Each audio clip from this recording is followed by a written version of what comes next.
여러분 새해를 축복합니다. 새해 복 많이 받으십시오. 옆에 계신 분들 오늘 축복 인사를 할까요? 예수 이름으로 새해에 많은 복들이 함께 하시길 축복합니다. 새해 복 많이 받으십시오.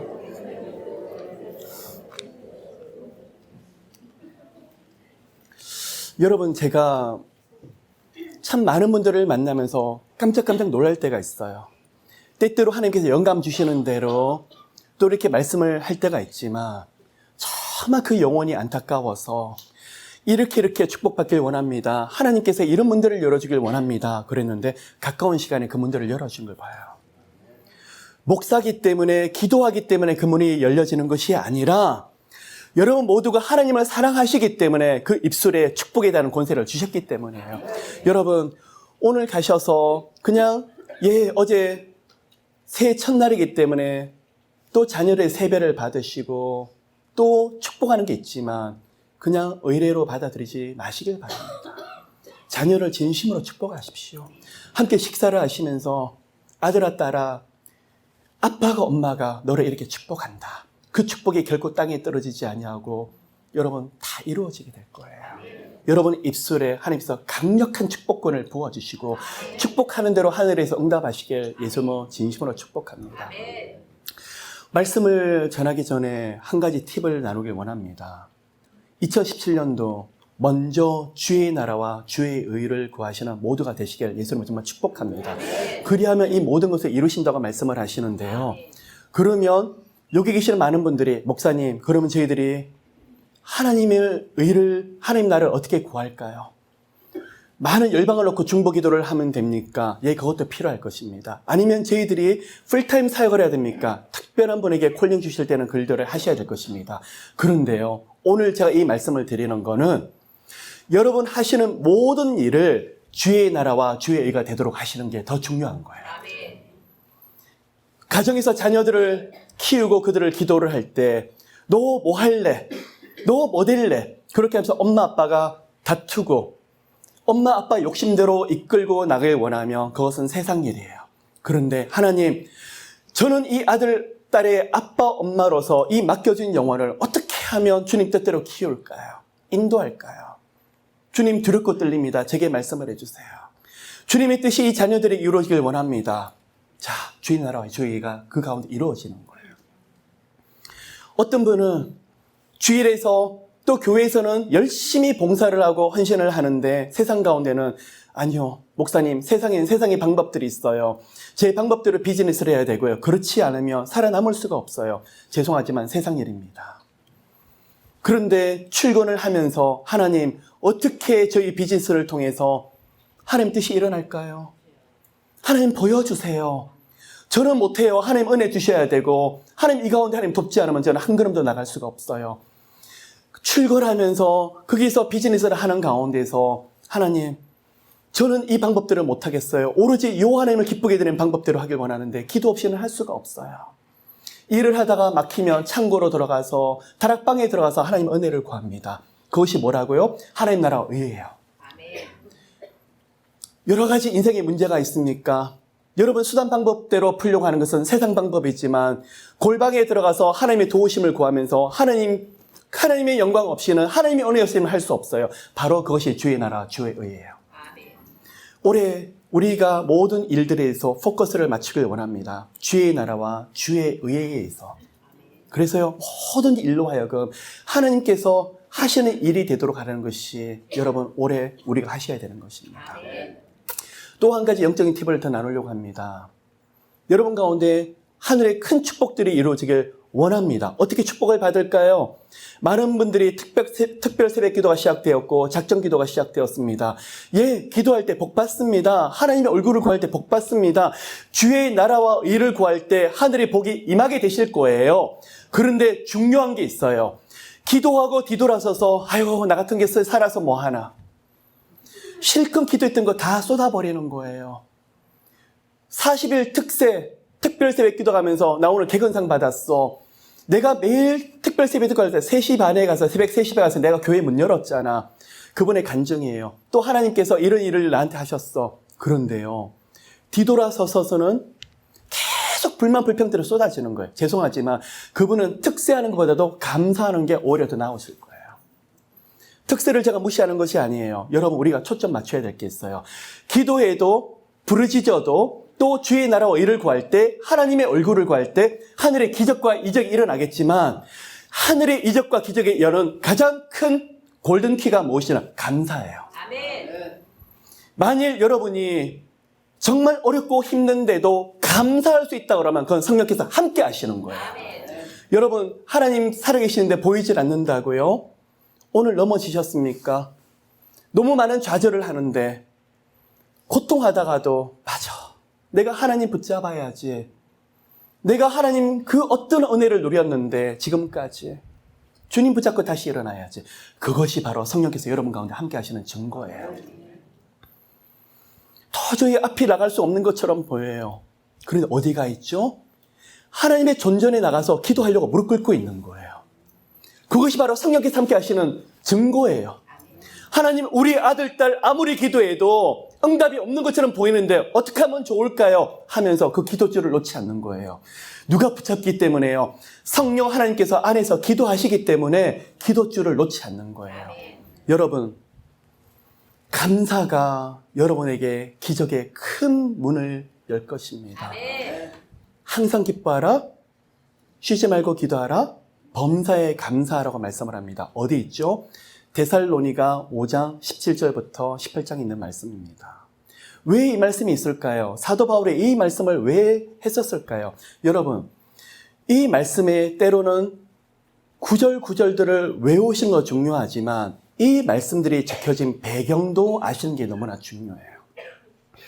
데살로니가 교회는요, 사도행전을 보시면 2차 전도여행을 하는데 빌립보 교회에서 사역을 마무리를 하고 데살로니가 교회를 갑니다. 디모데와 함께 사역을 하다가 3주 만에 큰 폭동이 일어나서 사도 바울이 거기서 떠나게 되고 디모데가 거기서 목회를 하게 됩니다.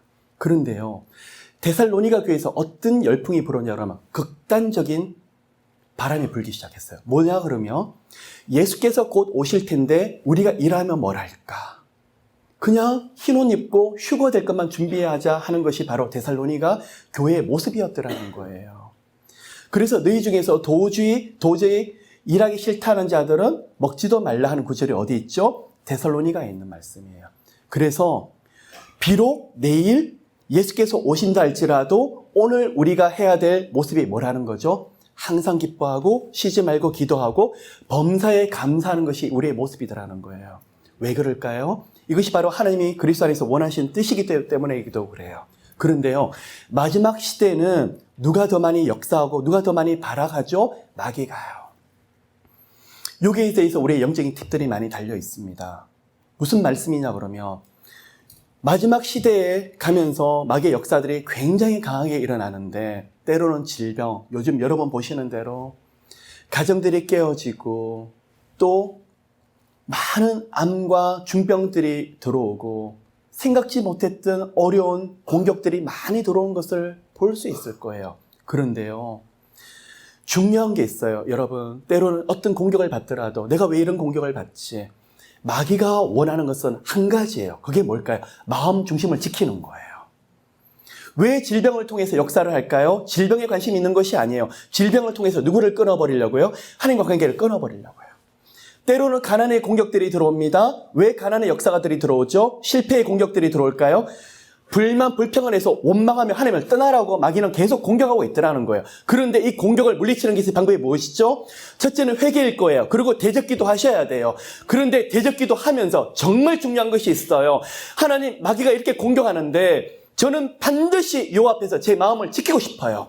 어떤 일이 있어도 제 마음을 감사와 찬양으로서 요 하나님에 대한 사랑하는 마음으로서 이 마음을 뺏기고 싶지 않아요. 하나님의 그 영혼을 결코 내버려 두지 않아요. 그 영혼과 그 가정에 하나님이 놀라운 기적을 베풀어 주실 거예요. 여러분, 1월 들어쓰시면서 작정하시고 많은 기도하시는 거 정말 중요하고 찬양의 삶을 사시길 바랍니다. 그런데 더 중요한 것은 마음 중심을 지키셔야 돼요. 어떻게 해요? 항상 기뻐하시는 게 너무나 중요해요. 그러면 어떻게 할 때 기적이 일어날까요? 기도할 때, 부르짖을 때, 그의 나라와 그의 일을 구할 때, 예, 맞아요. 여호와를 기뻐하라. 저가 내 마음의 소원을 이루어 주시리라. 답이 나왔어요.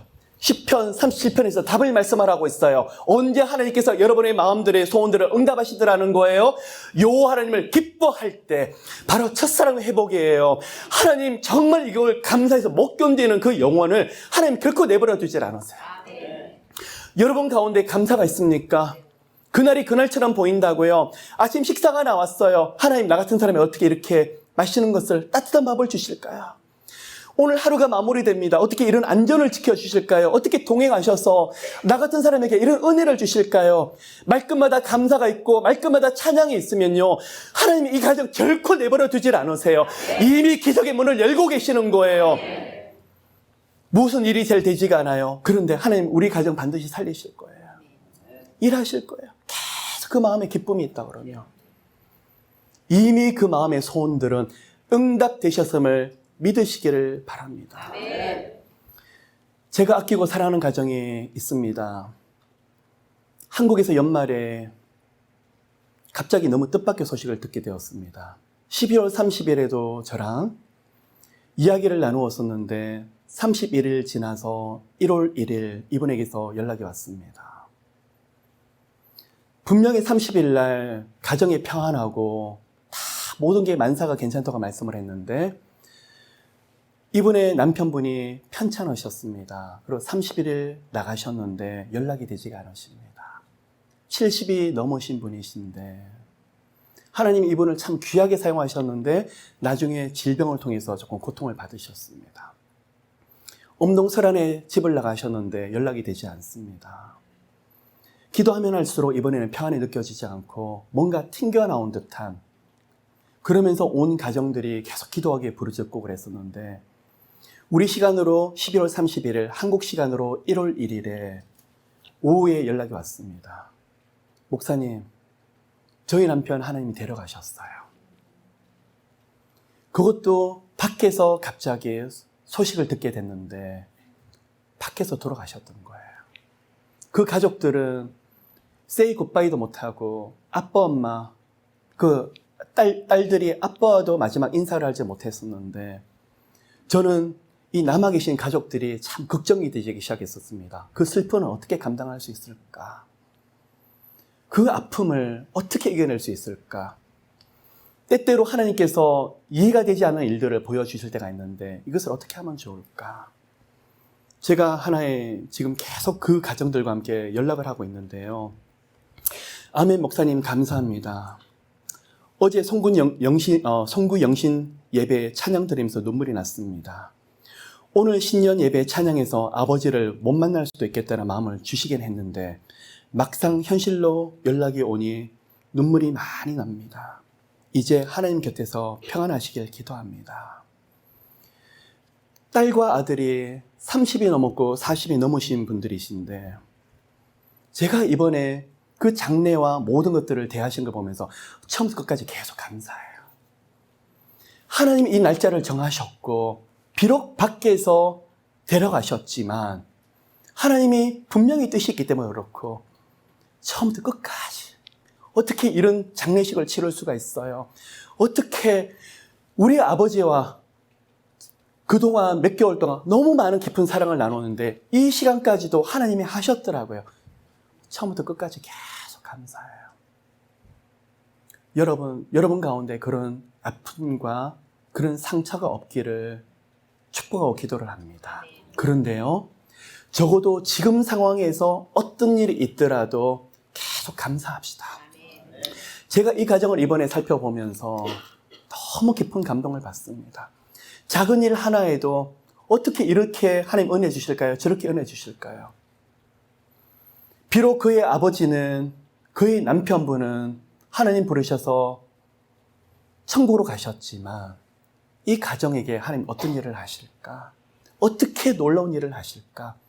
도대체 저 가정은 무슨 가정이길래 처음부터 끝까지 감사할까? 앞으로 하나님 하실 놀라운 일들이 이 가정에 일어나겠구나 하는 것을 제가 이번에 기대했습니다. 여러분, 이 가정뿐만 아니라 여러분 모두가 축복의 주역이 되시기를, 그 주인공이 되시기를 예수님을 정말 축복합니다. 꼭 특별히 예언의 은사가 있어서 그런 것이 아니라 여러분 입술에서 흘러나오는 입술의 고백만 봐도 그 가정이 앞으로 일들이 어떻게 펼쳐질지 분명히 보이더라는 거예요. 여러분, 그런 축복이 함께 하시길 예수님으로 축복합니다.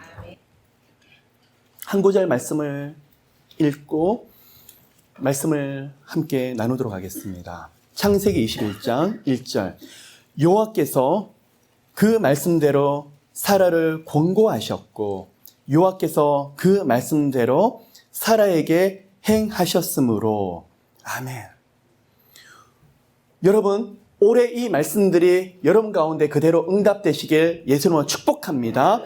여호와께서 그 말씀대로, 무슨 말씀이냐 그러면 여호와께서 아브라함에게 언약하신 대로, 약속하신 대로 사라를 공고하셨고, 공고라는 거는요, 파가드라는 히브리 단어인데 이게 방문하다는 것입니다. 사라를 방문하셨는데 여호와께서 그 약속하신 대로 그들에게 그대로 이루셨다는 말씀을 지금 하고 계시는 것입니다. 그러면 이때 아브라함 나이가 몇 살일까요? 아브라함 나이 100살 때 사라의 태문을 여셔서 이삭을 보게 하셨습니다. 오늘 말씀은요, 창세기 20장, 21장, 22장 말씀을 좀 보길 원합니다. 20장은 지난주 제가 말씀드린 대로 아브라함 나이 99세 때 일어났던 일들에 대해서 지금 설명을 좀 하고 있고요. 21장은 그의 나이 100살 때 하나님의 응답을 받는 아브라함의 모습을 좀 보여주고 있고요. 22장은 이삭이 태어나는데 한 10대 정도 되온 것 같습니다. 10살 정도 소년이 된 것 같습니다. 그때 하나님이 이삭을 데리고 모리아 산으로 가서 이삭을 바치라는 장면이 21장에 나오고 있습니다. 자, 그럼 20장부터 시작하도록 할게요. 20장은 아브라함의 나이 99세 때입니다. 그러면 이삭이 태어나기 전까지 시간이 얼마 남았을까요? 1년이 남았었는데요. 18장부터 시작된 걸 봤었을 때 이미 99세 때 많은 일들이 있었습니다. 그 중에 한 가지가 소돔과 고모라가 심판받아서 무너지는 장면들을 우리가 지난주에 했었었고요. 20장을 보면 또 어떤 장면이 있냐 그러면 아브라함이 자기들이 머물고 있던, 그러니까 그 당시에 헤브론이라는 땅이에요. 헤브론에 있다가 지금 어디를 가고 있냐 그러면 거기서 남방으로 네게부 쪽으로 가고 있는데 결국 정착한 곳이 어디냐 그러면 그랄 지방이더라는 거예요. 그러면 그랄 지방이 누구의 땅이냐 그러면 블레셋의 땅인데 그쪽으로 지금 아브라함이 내려갔더라는 거예요. 자, 아브라함 나이 몇 살 때요? 99세 때. 그러면 적어도 알 수 있겠죠. 아직은 이삭을 낳기 바로 전의 시간인 것을 알 수 있을 거예요. 자, 하나님께서 아브라함 나이 99세 때 또 하나의 언약을 체결하셨습니다. 바로 그게 무슨 언약이라고 그랬습니까? 사람의 힘으로 아들을 낳는 것이 아니라 믿음으로 그 아들을 낳는다고 하면서 사람의 모든 펑션들을 죽여라. 그러면서 하나님과 이제는 너 안에서 내가 살고 너는 죽었다라는 의미에서 할례 언약이 99세 때 맺어지더라는 거예요. 그러면 할례 언약을 맺고 그럼 1년만 기다리게 되면 이제 이삭이 태어난 것을 눈으로 볼 수 있는데 웬걸요? 이 99세 1년이라는 시간이 지나온 24년의 시간보다도 오히려 더 힘들더라는 거예요. 제가 지난주에 말씀을 드리면서 여러분 공격을 많이 받으십니까? 굉장히 어떤 약속을 받으셨는데 지금까지 괜찮다고 굉장히 많은 공격을 받았다 그러면 영적으로 예민하신 분은 왜 이런 공격을 받을까? 시간이 가깝기 때문이에요. 무슨 말이냐 그러면 이제 100세 때 지금 누가 태어나야 되죠? 하나님의 응답으로 이삭을 주어야 되는데 이 아들이 태어나도록 막는 존재가 있더라는 거예요. 누가 막고 있죠? 마귀가 막더라는 거예요. 이것을 바라가면서 막으면서 하나님의 언약이 이 땅에서 이루어지지 못하도록 막고 있는데 99세 때 마귀의 역사가 최고로 바라가더라는 거예요.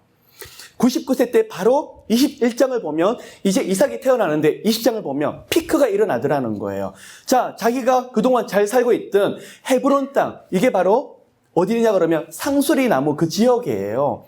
거기서 오랫동안 살고 있었는데 아브라함이 하필 99세 돼서 그 땅에서 이동을 하고 있는데 그랄 지역으로 가더라는 거예요. 그러면 여러분 질문할 거예요. 아브라함이 75세 때 하나님이 부르셨는데 그때는 가나안 땅에 도착했더니 기근이 있어서 애굽으로 들어갔었는데 그럼 이때는 기근이 없었는데 왜 그랄 지역으로 남방으로 또 내려갔었을까 하는 질문이 있더라는 거예요. 거기에 대한 대답이 어디서 나오냐 그러면 아마 창세기 22장에서 23장에서 우리가 알 수 있어요. 거기서 보면 사라의 매장지를 이제 사는 장면이 나오는데요. 막벨라 굴을 누구로부터 사고 있냐 그러면 헷 족속으로부터 사고 있어요.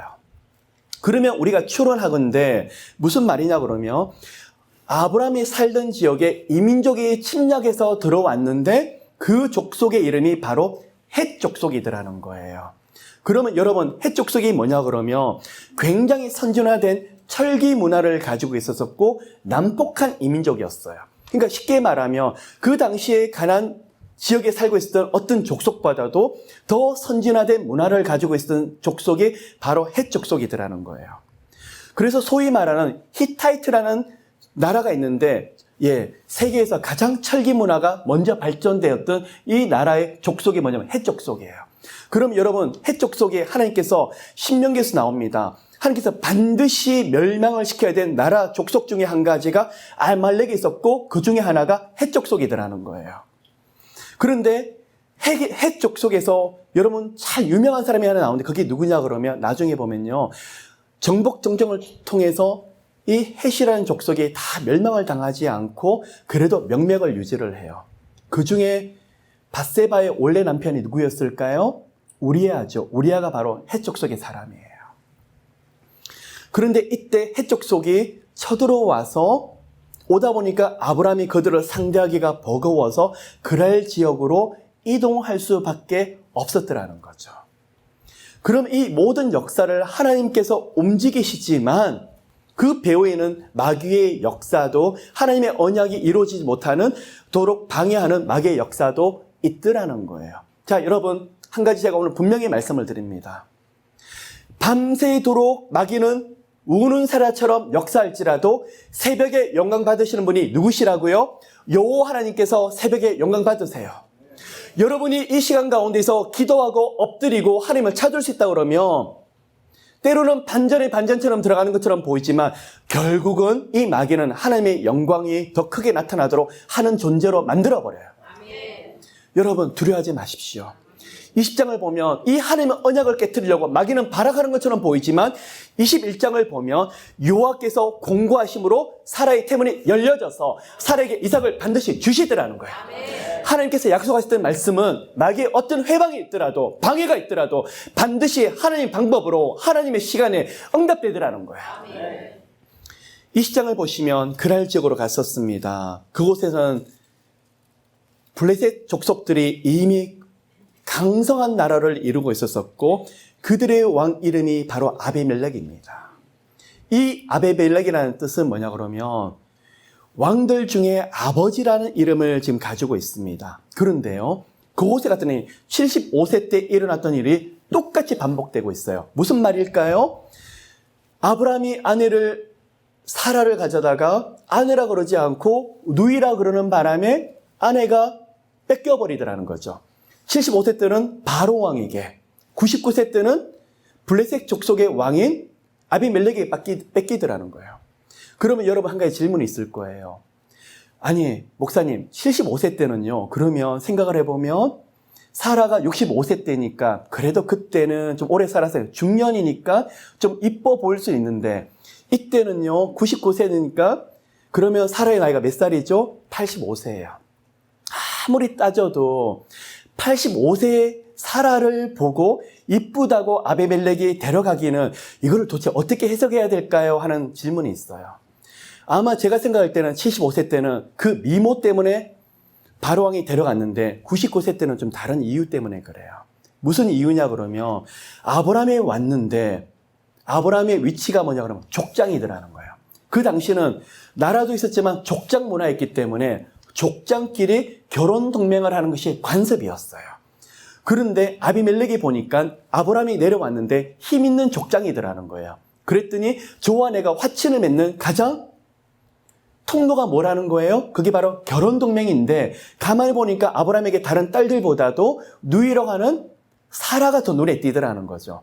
그래서 결혼 동맹을 맺기 위해서 사라를 아비멜렉이 자기가 취하여서 자기 아내로 들리려고 하는 장면이 여기 있어요.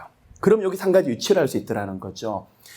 적어도 24년 동안 아브라함이 객지에서 이방 족속에서 이방 땅에서 갈대에서 왔는데 24년 동안 아브라함을 하나님께서 많이 축복하셔서 힘 있는 족장으로 만들어졌다는 것을 우리가 알 수 있겠죠.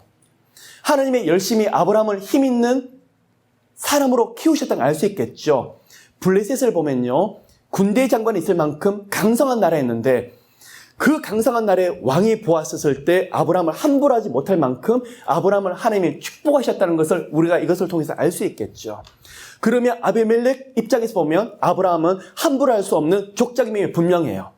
그런데 아브라함 입장에서 이번에 생각을 해보자는 거예요. 무슨 말씀이냐 그러면 아브라함은요, 항상 약속의 땅에 머물 때는 평안했어요. 근데 약속의 땅을 벗어나서 하나님의 지시에서 살아라고 했던 땅을 벗어났더니 뭐에 빠지더라는 거예요? 항상 시험에 빠지더라는 거예요. 내가 네게 지시할 땅으로 가라 그랬더니 가나안 땅에 들어갔을 때 괜찮은데 애굽에 갔더니 시험에 들어갔고, 지금도 그렇게 오래 살았던 헤브론 땅에서 일어나지 않는 일들이 어디서 지금 일어나고 있죠? 약속의 땅을 벗어났더니 금방 어려운 고난들이 들어오더라는 거예요. 여러분, 우리에게 그럼 어떻게 해석하면 좋을까요? 여러분, 2017년도는 여러분이 하나님의 존재 안에 결코 반드시 머물러 계셔야 돼요. 결코 아직은 방심할 때가 아니더라는 거예요. 작년에 평안하셨습니까? 위기 가운데 하나님 건지셨습니까? 많은 분들이 새해를 살면서 굉장히 긴장하면서 기도하신 분들이 있는 반면에 새해 연말 연초를 지나면서 방심하시는 분들이 계세요. 아직은 아니에요. 아브라함은 그 땅을 벗어나기 시작하면서 방심하기 시작하고 어떻게 되죠? 약속의 땅을 벗어나 버렸더니 오는 것이 적시 어려움이 오더라는 거죠. 또 한 가지 아브라함 입장에서 우리가 봐야 될 영적인 팁이 뭐냐 그러면 한 가지 했던 범죄는 재발될 가능성이 훨씬 더 크더라는 거예요. 75세 때 그 일들을 처음 행할 때는 어려웠지만 두 번째 행하기는 훨씬 더 쉽더라는 거죠. 그런데 이 죄가 유전이 돼요. 아브라함만 그러는 것이 아니라 누구에게 유전이 되고 있죠? 이삭에게도 똑같이 유전이 되더라는 거죠. 여러분, 그러면 우리가 나온 게 있어요. 여호와의 존전에 계속 머물면서 우리에게는 아브라함에 일어났던 이런 일들이 일어나지 않기를 예수님은 정말 축복하며 기도하길 원합니다.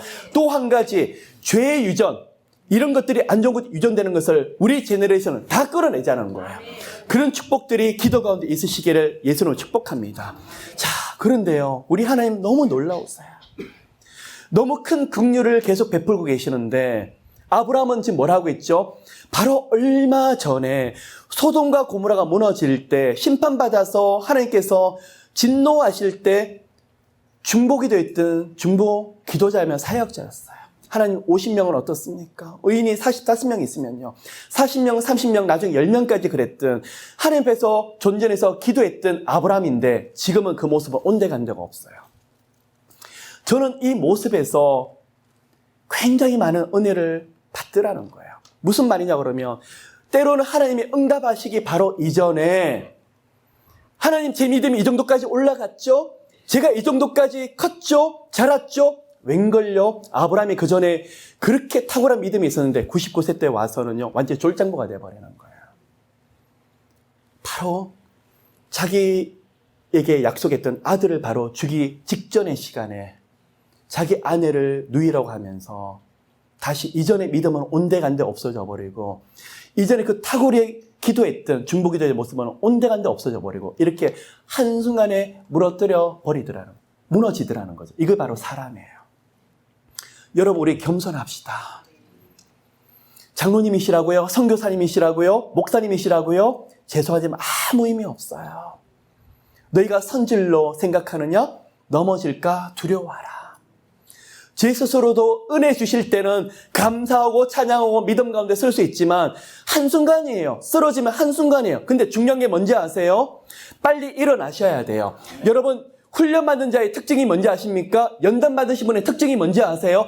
빨리 반응하는 거예요. 훈련이 없는 사람은요, 자기가 넘어진 줄도 몰라요. 그런데요, 연단을 오랫동안 받은 사람은요, 넘어질 수 있지만 빨리 돌이켜요. 오뚜기처럼 빨리 일어나요. 여러분, 그런 은혜가 있으시길 예수님 정말 축복합니다. 예, 연단하고 훈련받은 분은요, 오늘 강박해서 주님 앞에서 막 입술로 범죄한 거 있을 수 있지만 오래 가지가 않아요. 2-3시간 지나서 주여 제가 잘못했어요. 주님 저부터 용서해 주세요. 저 살려주세요. 빨리 돌이켜서 주님 앞에 돌아가더라. 그게 바로 연단받은 자의 특징이더라는 거예요.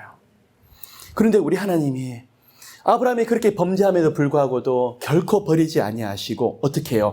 20장 3절에 보니까 그 밤에 하나님이 아비멜렉에게 현몽하시고 비상섭리, 비상간섭하기 시작하시더라는 거예요. 그랬더니 하나님께서 네가 취한 그 아내 때문에 네가 저주를 받으리라고 그랬더니 아비멜렉이 깜짝 놀래버린 거예요. 그 당시에는요, 다른 사람의 아내를 취하는 것은 금지가 되어 있지만 다른 어떤 처녀들을 취해서 결혼 동맹을 맺는다. 그것은 간섭적으로 받아들여졌거든요. 근데 아비멜렉은 사라가 아브라함의 아내인 것을 정말 몰랐어요. 아비멜렉이 말을 하죠. 주여 주께서 의로운 백성을 멸하시고자 하나이까. 이는 하나님이 누군지를 모르면서도 꿈에서 보면서 하나님 제가 그렇게 잘못하지 않았는데 저 같은 사람에게 이렇게 심판하시면 억울합니다 라고 말을 하고 있어요. 그런데요, 이 아비멜렉이 변명하고 그렇게 또 하나님이 설명을 일일이 다 하고 있는데 7절을 보시면 이제 그 사람의 아내를 돌려보내라. 그는 선지자라. 아브라함이 이렇게까지 하나님 앞에 범죄를 했는데 하나님은 지금 아브라함에게 지금 뭐라고 불러주고 있죠? 선지자라고 불러주고 있더라는 거예요. 여러분, 여기서 아브라함이 무너지고 있어요. 그 사랑이 녹아지고 있어요. 때때로 제가 쓰러지고 넘어질 때 하나님께서요, 아들아 사랑한다. 사랑한다. 하나님, 어떻게 저 같은 사람을 사랑한다고 그러세요? 아브라함은 자기 아내를 가져다가 지금 누이라고 하고 있는데 하나님은 뭐라고 하고 있죠? 선지자. 이 선지자가 히브리어로 나비라는 단어예요. 뭐냐고 그러면 하나님과 소통하는 사람을 지금 말하고 있어요. 아니, 아비멜렉이 생각을 하면 이상할 거예요. 어떻게 하나님 소통한 사람이 저렇게 거짓말하고 있고 저렇게 비겁하게 나갈 수가 있죠? 근데 하나님은 아비멜렉을 어떻게 보고 계시더라는 거죠? 나비, 선지자로 보고 계시더라는 거예요. 여러분, 하나님이 그 놀라운 사랑으로 여러분 가운데 함께 하세요. 비록 실수하더라도 너는 내 딸, 너는 내 아들. 다른 사람이 함부로 못 건드리고 악한 영들이 함부로 못 건드리는 그런 존귀한 내 아들, 내 딸.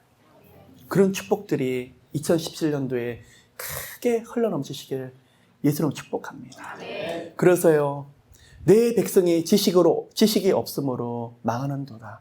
그 지식이 히브리어로 다하트라는 단어를 쓰고 있어요. 이 다하트는 그냥 인포메이션, 그냥 난리지가 아니라 이 하나님을 경험함으로 얻었던 살아있는 지식이더라는 거예요.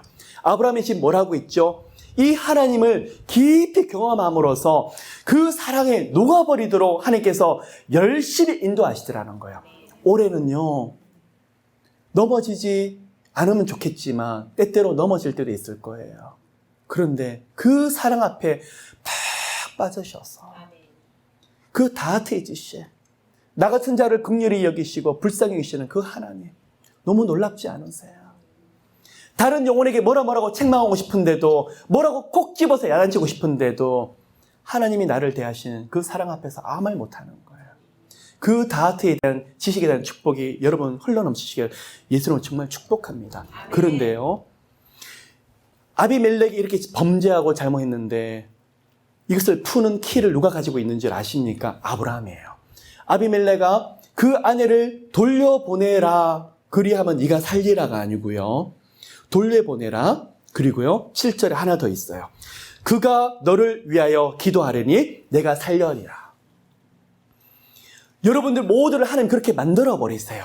무슨 말이냐 그러면 우리는 비록 실수하고 넘어질 수 있지만 하나님이 여러분을 존귀하게 만들어 있어서 여러분의 기도에 대한 권세를 주셔서 아들, 딸들이 우리 엄마가 기도하고 우리 아버지가 기도하면 정말 하나님이 함께 하셔. 아멘. 여러분이 어딜 가셨어도 장로님은 정말 하나님 함께 하시는 거예요.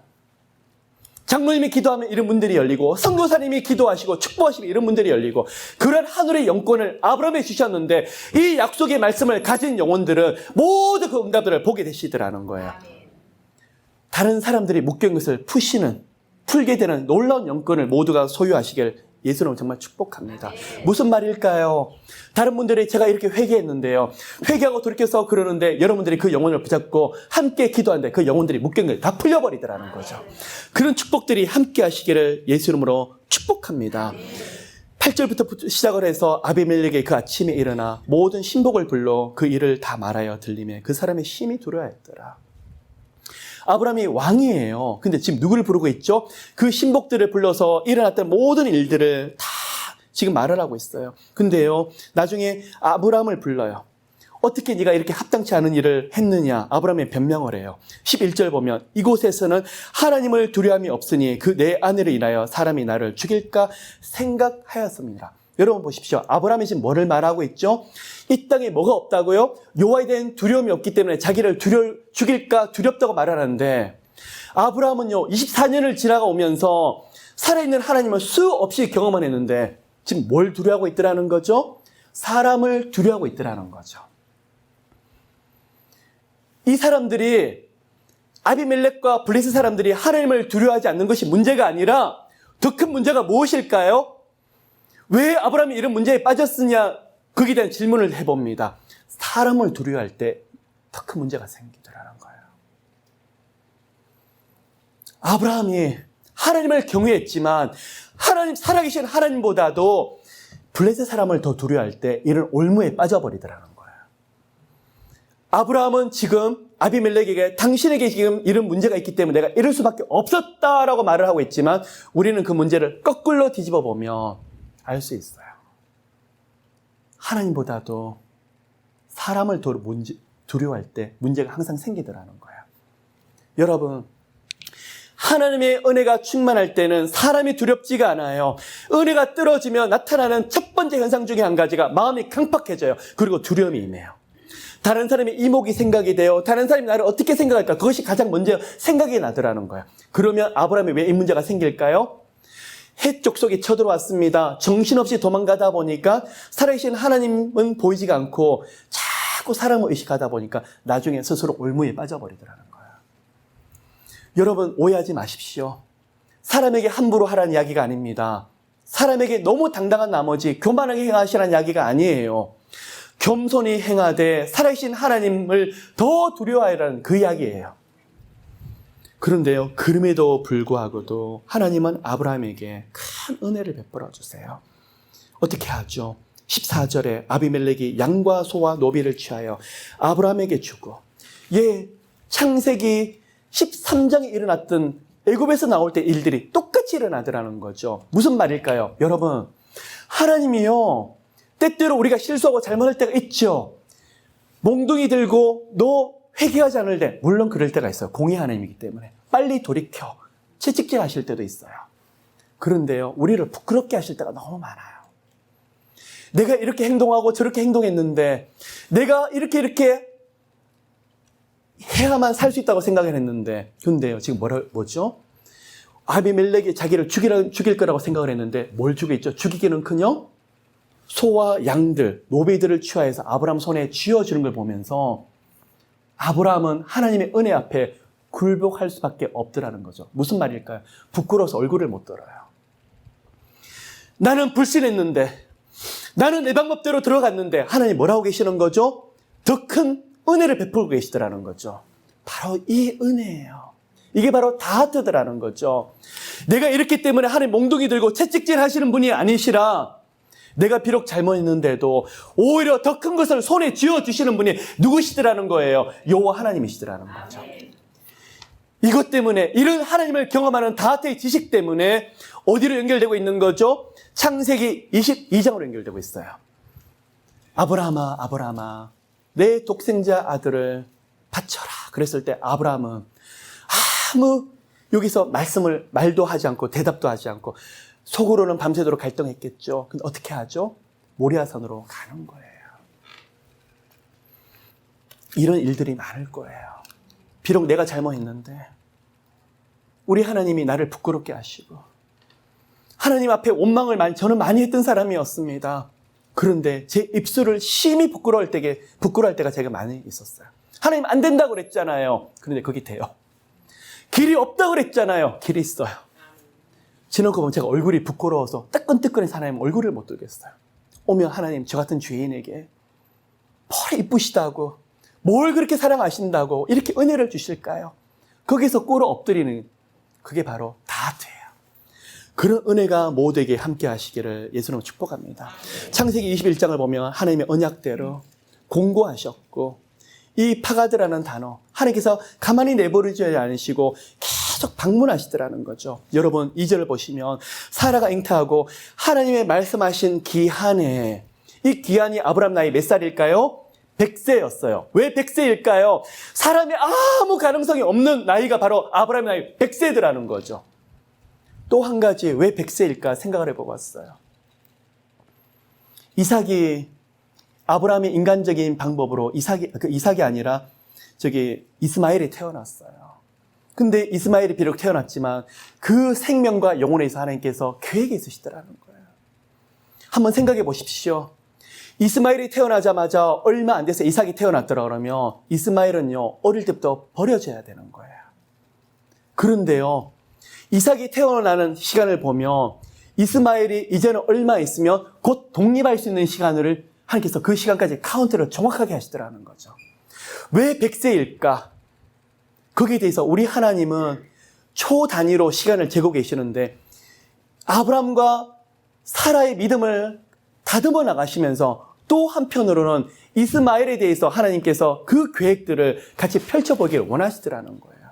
우리 하나님의 생각은요 너무 놀라우세요. 인자에 대한 하나님의 생각이 크고 크도소이다. 여러분 저는요 이 하나님에 대해 자신이 있어요. 우리는요 한치 앞을 모르는 그런 존재이고 우리 앞에 있는 서너 가지 기도 제목들을 가지고 여러분 보세요. 새벽 기도 가시죠. 그 다음날 새벽 기도 가세요. 맨날 철야도 가세요. 그런데요 우리는요 계속 녹음기 틀어놓듯이 똑같은 이야기를 하고 있어요. 하나님 우리 가정에 이런 문제가 있고 저런 문제가 있고 하나님 이거 응답해 주시고 우리는 늘 되풀이되는 기도 제목을 가지고 그렇게 하고 있는데 우리 하나님 그것뿐만 아니라 우리 앞서 나가서 생각지도 못했던 그런 길들을 열어주시는 분이 바로 하나님이시더라는 거죠. 앞서 나가시고 우리보다도 우리는 10가지, 20가지를 생각할지 몰라도 하나님은 수십만 가지 모든 경우의 수를 하나님 생각하시고 여러분을 인도하고 계세요. 그분이 바로 우리 하나님이세요. 예, 이 시간이 되었습니다. 아브라함이 그 아들 이삭을 낳을 때 100세라. 이삭의 뜻이 무엇입니까? 그가 웃게 하다예요. 이삭으로 하여금 하나님께서 웃게 하셨어요. 6절에 보니까 사라가 가로되 하나님이 나로 웃게 하시니 이삭에 대한 이름을 언제 받으셨을까요? 아브라함 나이 99세 때 할례 언약을 체결했을 때 하나님이 내 아들의 이름을 이삭이라고 그랬는데 약속을 받았는데 실제 이삭이 태어나더라는 거죠. 하나님이 응답하신 시간이 반드시 있더라는 거예요. 모두에게 그 응답들이 함께 있으시기를 예수를 정말 축복합니다.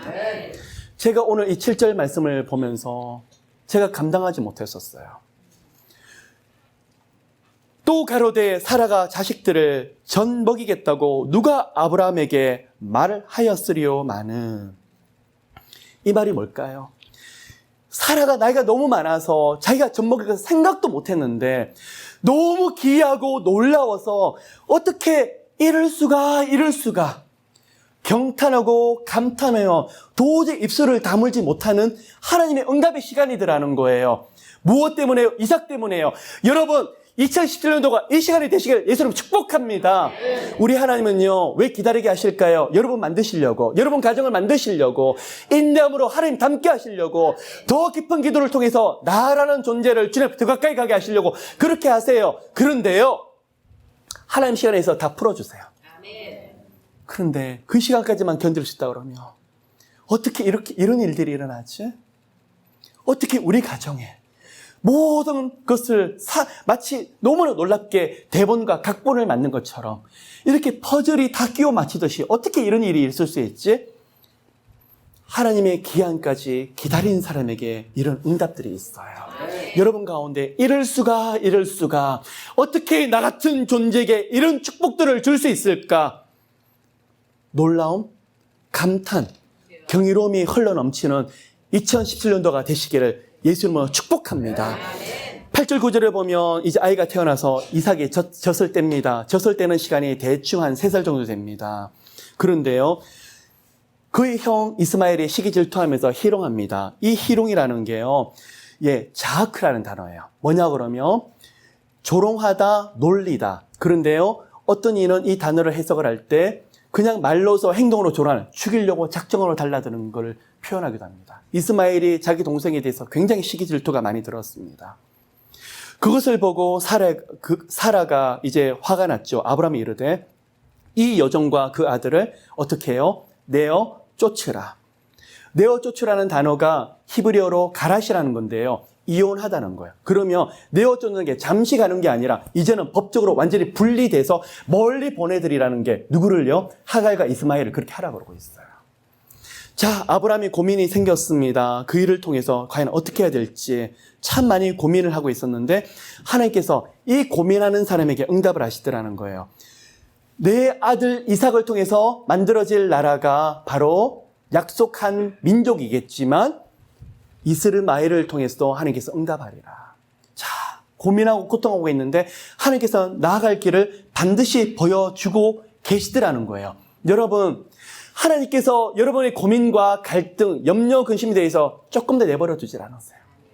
너무너무 세밀하게 인도하고 계세요. 한번 생각해 보십시오. 아브라함과 하나님의 관계를 가지고 생각을 하면 지극히 당연할 수 있지만 이 하나님은요, 천지 만물을 주관하시는 하나님인데 어떻게 나 같은 피조물에게 그런 응답을 하실 수 있을까요? 나 같은 자에게 그런 말씀을 하실 수 있을까요? 바로 그게 기적이더라는 거죠. 자, 그 말 그대로 해서 아브라함이 아침에 일찍 일어나서 떡과 물 한 가죽 부대를 취하여서 하갈을 내어보냅니다. 14절에 어딜 내려갑니까? 브엘세바. 이 브엘세바가 뭐냐 그러면요, 맹세의 우물이라는 뜻을 가지고 있습니다. 나중에 브엘세바가 굉장히 중요한 역할을 하죠. 여기서 나중에 이삭이 계속 이삭과 야곱의 고향이 되는 곳이 바로 브엘세바였죠.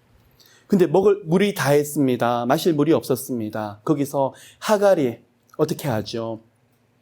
16절을 보면 살 한 바탕쯤 가서 마주 앉아 바라보며 방성대곡하니. 살 한 바탕이 뭐냐 그러면 화살을 쏘았을 때 가는 거리예요. 그는 300m 정도 되는 것 같아요. 300m. 그러면 거기서 어떻게 해요? 아들과 함께 방성 통곡하고 있다라는 거죠. 그런데요, 하나님이 그 아이 소리를 듣는데 19절에 보니까 하나님이 하갈의 눈을 밝히심에 샘물을 보고 가서 가죽 부대에 물을 채웠다가, 자, 한 가지 제가 중요한 팁을 드립니다. 이 우물이 덤불 속에 있었는지 나무 속에 가렸는지 사람의 눈에 전혀 보이지 않았습니다. 그런데요, 언제 보였죠? 방송 통곡할 때, 소리내서 통곡하면서 하나님 앞에 살려달라고 부르짖을 때 이 우물물이 보이더라는 거예요. 하갈에게 가르치는 거예요. 자연 상태로 우리가 죄인의 상태는 보이지 않는데 여호와 앞에 울며 불며 크라이로 하였더니 뭐가 보이더라는 거죠? 그가 살 수 있는 생명수의 물이 보이더라는 거예요. 여러분, 하갈이 아닌 사라, 이스마엘이 아닌 이삭의 축복을 누리시길 축복합니다. 그런데 하갈을 통해서 우리가 배워야 될 영적인 원리가 뭐냐 그러면 마실 물이 떨어져서 이제는 끝났구나 그런 것이 아니라 거기서요, 울면 살아요. 하나님 앞에서 크라이로 하면 반드시 살게 돼요. 이게 바로 원리예요. 영적인 원리예요. 하나님 앞에 붙잡으면 반드시 살게 되는데 인간적인 눈으로는 봐서 보이지 않던 길들이 하나님 앞에 아들과 함께 우니까 그 길들이 열리는데 전의 뜻밖의 샘물들이 펼쳐지더라는 거죠. 근데 중요한 팁이 있어요. 울면 살게 되지만 또 한 가지는 누구를 붙잡고 함께 울었더라는 거죠. 하나님의 존재에 나왔는데 아들하고 같이요. 여러분, 문제들이 있습니까? 힘든 어려움들이 있습니까? 혼자 끙끙대지 마시고 남편과 아내가 함께, 자녀들과 함께 기도해 보세요. 울면 그 길들이 열려요. 지금까지 보이지 않던 하나님의 샘물들이, 하나님 주셨던 놀라운 길들이 여러분 가운데 열리게 될 거예요. 바로 하갈을 통해서 하나님께서 경험시켰던 것이 바로 그거였습니다. 22장입니다. 제가 시간이 없어서 많은 말씀을 못 드리겠습니다. 한 가지는 100세 전에 그런 어려움, 99세 때 그런 어려움이 있었지만 또 한 가지는 응답 후에도 하나님께서 뭐라고 계시냐 그러면 테스트를 들어와요. 응답 전에 템테이션이 들어오고 트라이얼, 어려움들이 들어올 수 있지만 같은 시험처럼 보이지만 또 한 가지 응답받고 나서가 훨씬 더 중요한 시간이더라는 거예요. 여러분 지금은 몰라요. 응답받기 전에 하나님 붙잡을 수 있어요. 지금은 주님 없이 못 삽니다. 고백할 수 있어요. 그런데요, 지금 신앙은 아직은 우리의 모습이 아닐 수 있어요. 왜요? 고난과 어려움 가운데 있기 때문에요. 언제 그 진가가 드러날까요? 응답받고 나면 그 진가가 드러나요. 응답받고 나서 하나님 앞에서 다른 소리 하는 경우가 너무 많이 있더라는 거죠. 이 일 후에, 22장 2일 후에 무슨 말일까요? 하나님의 응답이 있으셨던, 축복이 있으셨던 그 시간 후에요. 아브라함을 시험하시려고 그를 부르시되 아브라함아 하시니 그가 가로되 내가 여기 있나이다.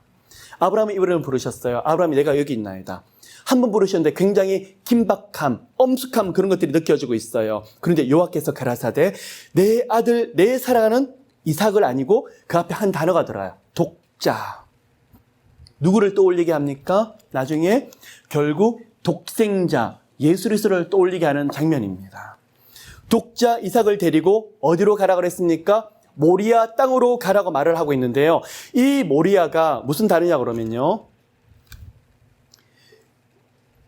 미르에라는 단어와 여호와라는 단어가 합해져 가지고 여호와께서 미리 보이신 곳이라는 단어가 바로 모리아예요.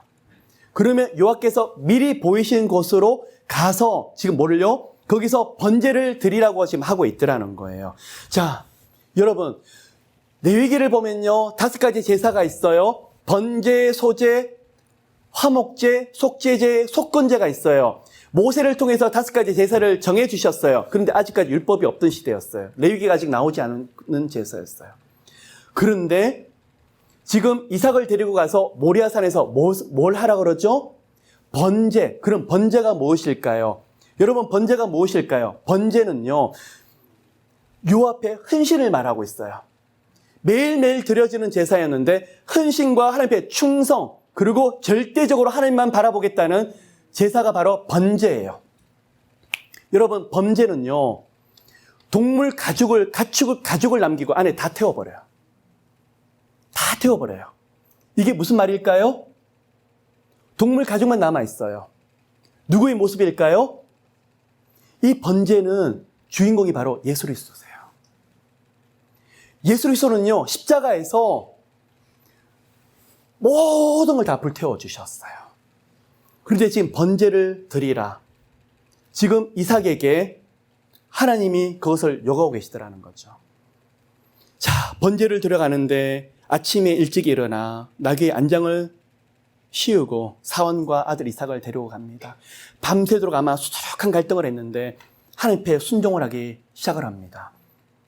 왜 어떻게 이런 일이 가능할까요? 그동안 수없이 넘어져 보았기 때문에요. 그동안 수없이 하나님을 실망시켜 보았기 때문에 그 가운데 하나님이 나를 부끄럽게 했기 때문에 아브라함은 그 믿음 한 가지를 가졌던 거예요. 비록 이삭을 죽이시더라도 하나님 반드시 부활시키시겠지, 살리시겠지. 이삭은 이번만큼은 하나님을 실망시키고 싶지 않다. 이런 믿음이 어떻게 들어갈 수 있었을까요? 그동안에 수 없는 시간 동안 하나님을 경험해 보았기 때문에요. 이런 믿음은 하루아침에 나오지 않더라는 거죠. 3일 길을 갔습니다. 이때가 부엘세바에서 모리아산으로 가는데 제가 한번 지도를 보니까 한 80km가 더 떨어진 곳이 같아요. 거기서 6절을 보시면 아브라함이 이에 번제 나무를 취하여 누구에게 지웁니까? 본인이 듭니까? 그 아들 이삭에게 지우고 누구의 모습이죠? 십자가를 지고 가시는 갈보리 언덕을 올라가시는 바로 예수 그리스도의 모습이에요. 모리아산이 어디 있습니까? 예루살렘 성을 둘러싸고 있는 산 이름이 바로 모리아산입니다. 그런데 그곳에 나중에 지어질 곳이 뭐가 있습니까? 솔로몬 성전이 바로 여기서 지어지고 있는 거예요. 하나님께서 내게 아브라함이 보이신 땅이 어디였습니까? 모리아산. 그곳에 바로 성전이 지어지고 거기서 무엇을 보이셨습니까? 결국 독자 예수 그리스도가 십자가에 못 박혀 지실 것을 거기서 미리 보여주고 계시더라는 거예요. 그런데요, 번제 나무를 누가 지고 갑니까? 이삭이 지금 지고 가고 있더라는 거죠. 나중에 예수 그리스도가 골고다 언덕을 십자가를 지고 가시는 모습을 보여주고 있어요. 그런데요, 이삭이 아버지여, 불과 나무는 있거냐 번제할 어린 양이 어디 있습니까? 아브라함이 대답합니다. 자기를 위하여 친히 준비하리라. 그런데요, 9절에 봅니다. 이삭을 결박하여 아브라함은요, 흉내를 낸 것이 아니라 연기를 한 것이 아니라 정말 결박을 했었습니다. 아브라함은 그런 믿음이 있었습니다. 그런데 놀라운 거는요, 이삭도 반항하지 않더라는 거죠. 그 아버지의 그 어린 아들이더라는 거죠. 여러분, 자녀들 10대입니까? 20대입니까? 30대입니까? 여러분이 즐겨보시는, 고난 가운데 즐겨보시는 시편 언제 나왔을까요? 대부분이 다윗의 시가 20대 왕되기 전에 나왔던 시예요. 이삭이 지금 10대밖에 되지 않았었는데 굉장히 아버지를 닮아서 놀라운 신앙 고백을 같이 하고 있더라는 거죠. 전혀 반항하지 않고 아버지 왜 이러세요? 그러지 않는 그런 것이 아니라 아버지를 전적으로 신뢰하고 있어요. 신앙의 가정, 신앙 공동체들하는 거죠. 여러분 가진 모든 신앙들이 자녀에게 그대로 흘러나가시기를 예수님 정말 축복합니다. 아버지가 하는 명령을 따라서 순종해서 무슨 일을 하더라도 아들, 딸들은 순종하며 그 길을 함께 걷는. 그랬더니 손을 내밀어서 칼을 잡으려고 하는데 아들은 꼼짝하지 않아요. 반항조차 없는. 저는 아버지도 대단하지만 이삭도 정말 대단해요. 11절에 아브라함아 아브라함아 하시는지라. 그 아이에게 내 손을 대지 말라. 그러면서 하나님께서요, 내가 이제야 내가 하나님을 경외하는 줄을 아노라. 아까 그랬어요. 여호와에 대한 지식이 다트라고 제가 말씀을 드렸는데 여기서 아노라. 야다티라는 단어를 쓰고 있는데요. 이것도 또한 경험으로 아는 지식이에요. 뭐냐 그러면 하나님은 전지전능하시기 때문에 아브라함이 어떻게 할 줄 알고 계셨지만 아브라함이 이렇게 순종하는 모습을 보면서 아브라함아 내가 또한 여호와 전능하신 하나님이지만 네가 이렇게 행동함으로 인해서 이제야 나도 네가 정말 이렇게 내 앞에 순종하는 걸 나도 알았노라. 2017년도 지금까지 수없이 하나님 약속하셨던 말씀들이 우리 하나님이 아들아 딸아 되었다. 너희들이 순종한 것을 내가 보았고 너희들이 하나님 앞에 헌신한 것을 내가 보았고 이제는요 하나님 보시기에 이제는 되었다. 이제는 충분하다 하시는 그런 시간들이 되시기를 예수님 정말 축복합니다. 아멘. 여기서요 내가 이제야 내가 하나님을 경외하는 줄 아노라. 제 버전으로 해석하면요 아브라함아 이제 되었다. 네가 그렇게 연단을 받았더니 이제는 모든 연단들이 열매들을 맺었다. 이 말씀이에요. 이런 축복들이 이삭으로 마치는 것이 아니라 아들아 딸아 네가 나를 어떻게 그렇게 사랑할 수가 있니? 모든 세상 사람들 교회를 다니고 나를 경외한다고 하는 사람들이 나를 떠나 살고 있는데 너는 나를 끝까지 놓지 않고 나를 어떻게나 그렇게 사랑할 수 있니? 우리 하나님의 그 감동을 잊지 못하는 그런 시간들이 되시길 예수님 정말 축복합니다. 그런데요 이렇게 하나님의 마음을 펄펄 끓도록 감동시키는 사람이 반드시 경험하는 게 있는데요. 이제 마지막 말씀입니다. 여호와 이레예요. 여호와 이레는 두 가지가 있습니다. 진정한 여호와 이레는 아브라함아 내 독자 이삭에게 칼을 대지 말라. 그리고 하나님의 여호와 이레는 무엇이었죠? 너 독자가 아니라 내 사랑하는 독자를 내가 칼로 잡을 것이다. 내가 십자가에 못 박혀서 진정으로 그를 피 흘리게 할 것이다. 너 독자가 아니야. 그거예요. 그게 바로 진정한 여호와의 이레예요. 또 한 가지 여호와의 이레는 무엇일까요? 아브라함 시대에 일어나고 있어요. 이삭 대신에 수양을 예배하더라는 거예요. 여러분 여호와의 이레 두 가지 여호와의 이레를 다 누리셨으면 좋겠어요.